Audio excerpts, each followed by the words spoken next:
Bismillahirrahmanirrahim. Siirt Umut Kervanı 2022 Kurban Vekaleti. Mehmet Yasin Güzel. Vekaletimi aldı, vekaleti sana veriyorum. Bana verdiğin vekaleti ben de kabul ediyorum. Ne niyet üzerine sunduysalar o niyet üzerine keseceğim. Allah kabul etsin. Amin.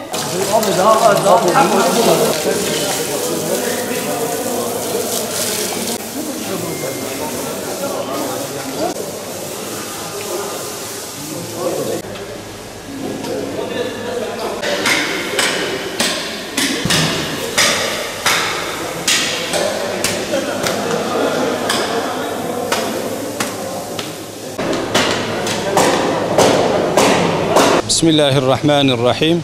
Siirt Umut Kervanı olarak bugün kurban kesimine başlamış bulunmaktayız. Yerimiz hijyen ve temiz olma hasebiyle güzel bir yerde kesimini yaptık. Şu anda arkadaşlarımız kurban parçalamaya başlıyor. Parçaladıktan sonra paketleyip fakir, muhtaç ve yetim olan ailelere dağıtacağız.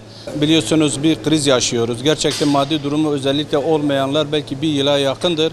Hiç evine et girmemiş. İnşallah bu hayırsever kardeşlerimizin bağışladığı o kurbanı inşallah o etiyle onların evine hiç de olmasa bir parça et girecek. Bu konuda bize destek çıkan, yardımda bulunan ve özellikle kurban bağışına bulunan bütün herkese sizin vesilenizle teşekkür ediyorum. Allah hayırları kat kat artırsın. Allah razı olsun diyor.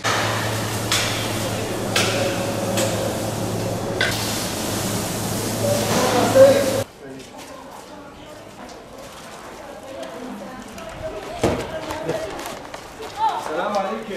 بقول كان هذا جوار قرباني بنا شوي عدد في رزمي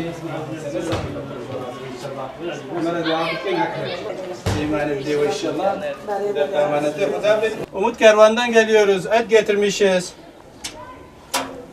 Selamun aleyküm. Buyurun. Teşekkür ederim.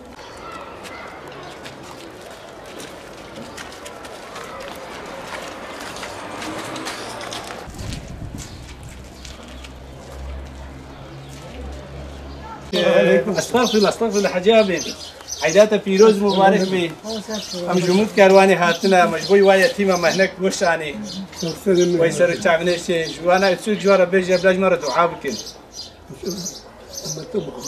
الحمد لله. Bismillahirrahmanirrahim. Bugün Kurban Bayramı. Bizler Umut Kervanı olaraktan yardıma muhtaç ailelere kurban eti dağıtıyoruz. Bundan 8 yıl önce 2014 yılı 6-8 Ekim olaylarının şehit Yasin Börü ve arkadaşlarının yolunu sürdürüyoruz. Onların ulaştıramadığı kurban etini bizler ulaştırmaya çalışıyoruz. Bizler buradayız, daima burada olacağız. Onlar bir Yasin şehit etti ama binlerce Yasin dirilttiler. Üzerimizde şehit Yasin Börü ve arkadaşlarının fotoğrafı olan tişörtleri giyiyoruz. Bunlar ayrıcalıkla bize daha çok mutluluk ve onur veriyor. Bismillahirrahmanirrahim. Bildiğiniz üzere bugün Kurban Bayramı. Bizler de şehit Yasin ve arkadaşlarının anısını canlandırmak üzere tekrardan Umut Kervanı aracılığıyla fakir, yetim ve muhtaç ailelere Yasin Börü ve arkadaşlarının ulaştıramadığı kurban etlerini ulaştırdık. Bu hayra vesile olanlardan Allah razı olsun diyoruz. Selamun aleyküm. Nihatına. Jiboyi zarok ama goşaniya. Jimara dua bükün inşallah.